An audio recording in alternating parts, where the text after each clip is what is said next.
Hey folks, welcome back to Mile High Outdoors. Tom here.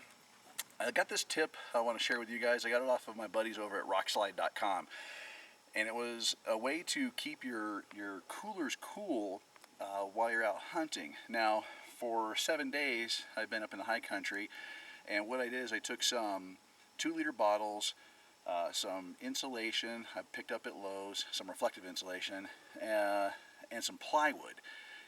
Now, the night before, I set these outside. We were pretty cool down in the Denver area.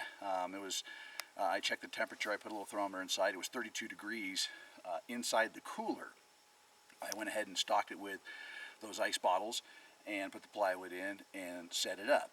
Now, I think that's the biggest key in order to keep your meat cool or keep your products cool while you're camping or whatnot, is to cool your cooler prior to packing it.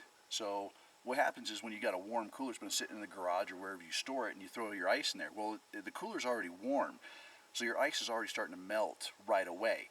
So get the cooler cool, whether you're putting bags of ice in or like I did, it was a cold night, so I just left it out on the back deck. So 7 days, ice has been in here, we haven't opened it, it was 32 degrees when I went ahead and loaded it up. Let's check the temperature.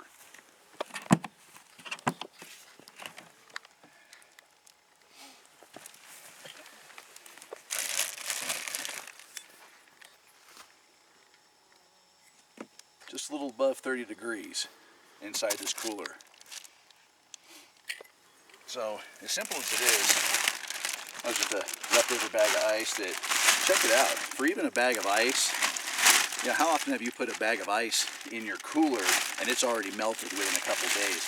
Now, the blocks of ice here, I don't see any water in here.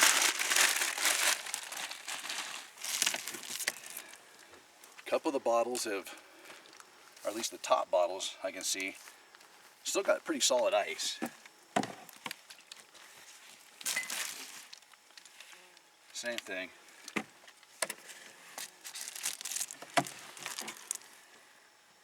Okay. Take that back. This is my cooler that had milk jugs in it. But here's the water that we had that's probably coming out of that bag. It's in here, but still, 7 days and that cooler's still red, 30, 32 degrees. It's pretty good. Some of the milk jugs I had still in here, still pretty solid, a little bit of water in there. So, take it for what it's worth. I think this works.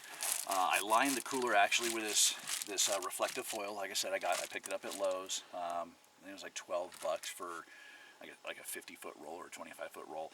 And I did both coolers. I did this cooler where I was just going to keep my meat and stuff in, and then I've got my other cooler that I kept my refrigerated goods, and that stayed cool every time, you know, even opening it and closing it. I can still put my hands in there, and everything was still nice and cold. So, tip for you guys. Thanks for tuning in. Click like, subscribe, share, and we'll catch you guys next time.